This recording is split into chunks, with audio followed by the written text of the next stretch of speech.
Searching for lost sheep. In my last video, I looked at one of the parables.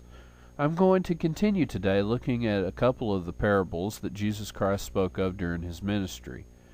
One important parable that is useful to every believer is the parable of the lost sheep.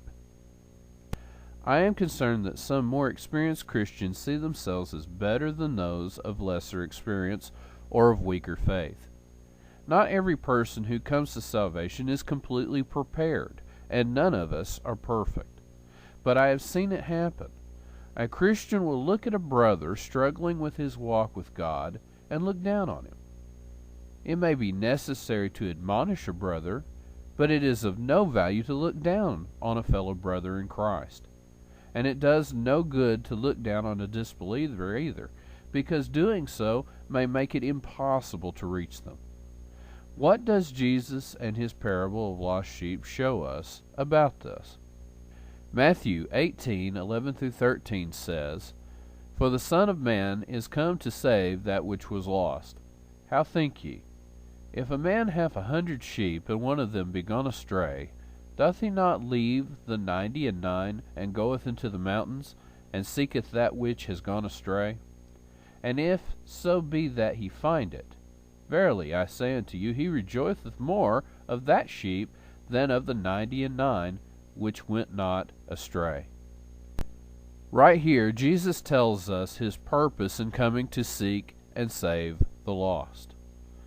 The lost are not those who are confident and boast of never sinning. Rather, the lost are those who struggle with their sins. Jesus saw that the Pharisees thought that they were the cream of the crop, the best of the best.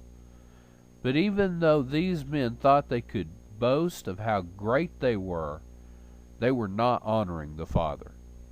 They were wrapped up in their own vanity. Jesus even tells us that there is far more rejoicing over saving the lost. But why? Imagine, if you will, the Father looking at his many followers, many who are so arrogant that they believe they have no sin. These followers, drowning in their own pride, scoff at those who struggle to make each step for the Lord.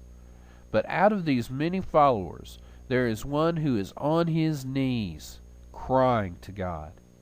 He knows he is sinful, and he knows he's unworthy of heaven. The Father sent his only Son for that one, because that one truly understands what a precious gift he has received in Christ. That one can truly appreciate the mercy given to him by the Father. Jesus told another parable that fits this video today, and I'm going to let it speak for itself. "And he spake thee this parable unto certain which trusted in themselves that they were righteous, and despised others. 2 men went up into the temple to pray, the one a Pharisee, and the other a publican.